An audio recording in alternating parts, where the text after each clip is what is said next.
It's all been forgotten in the pandemic, but on December 25th, 2019, Sumo's wrestler committee did ask for the return of the Kosho rank protection system used from 1972 to 2003. And September 2021 certainly showed us why. You might remember this happening to Kyoku Taisei in July. As this ligament damage occurred during a tournament, under the old Kosho system, he would still be given a new rank for September, but have the right to sit September out with that rank protected, and resume fighting in finer fettle in November. With no Kosho safety net though, Taisei was forced to drag that knee onto the September dohyo and serve up appalling sumo. It was the same story with Hakuyozan, who went down horribly on his left knee in July. For ACL tears, 2 months of Kosho recovery time would be a godsend. Without Kosho, back he came in September too, fighting heroically but performing pitifully. Around him and Kyoku Taisei trudged a host of other wrestlers who, despite not qualifying for the old Kosho, would really have benefited from time off. Taka Kento, pained in both elbow and knee, could barely get going. To Hakuryu's hips looked yet worse than in July, condemning him to 21 defeats from 29 combined.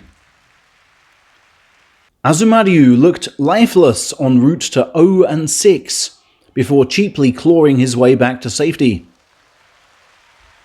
Yago's knees seemed to pop again midway, prompting him to deploy 3 slapdowns at the end. Limp Kyokushuho posted 6-9 for the 4th meet straight, and was lucky to get that. Midori Fuji's hernia left his salaried career on life support, only to be saved by 2 thrustovers and a slapdown. July champion Mitoryu, lackluster throughout, aggravated a hernia problem, and, knowing he was safe, immediately withdrew. And Asashiyu, scarce up to this level anyway, and with a history of knee nightmares, slumped to 14 defeats from 15, his 1 win coming against Kyokushuho. The issue here is there was a divisional title to be contested, and all the men just mentioned, 37% of the competitors, weren't even going for it. Most of them weren't even going for a winning score, simply seeking the minimum number of wins required to keep their salary, which, in Kyoku Taisei's case, was 2. It rather makes you question the point of having a title contest. Why not just fight for ranks? And that was just Division 2, saying nothing of the elephant in Division 1, Takakeisho, still smarting and fearful from this incident here. With no Kosho system in place, he had to fight, and after just 3 September days, it was obvious he couldn't keep the rank. For sumo chiefs who'd privately been told of Hakuho's retirement, this spelt disaster. They could not lose a Yokozuna and Ozeki in the same week, reducing poster boy staff to Teruno Fuji and Shodai. They had to keep Keisho up. He's a good boy who's not going to fix any, which just left his opponents, several of whom in that crazy 8-1 run seemed to handle him with kid gloves. That was also hard to watch. So, you may ask, given the powerful case for a new Kosho system, why don't we have one? Put simply, this is pro sumo. Any system you introduce, the wrestlers will exploit and find a way around.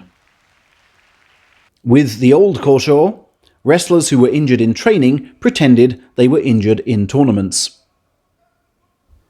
Wrestlers with minor injuries pretended they were major. When sumo chiefs insisted that only injuries needing 2 months to heal should qualify, wrestlers merely asked their doctors to certify longer absences. And, as with everything at this level, it was all subjective. The decision to approve Korshaw rested with a committee of coaches, some of whom were keen to deny it to genuinely injured wrestlers merely because they'd glimpsed them walking after the match. Those wrestlers' coaches inevitably lodged protests, and arguments raged. So, there's no Korshaw on the table for now. For me, seemingly the best way to ensure integrity is to scrap ranks and simply have divisions, where any given tournament sees half the men go up and half the men go down, thereby forcing all to aim for the highest score possible and deterring injured wrestlers from competing. Trophies and prizes, of course, going to the best performers. But then, it ceases to be Grand Sumo.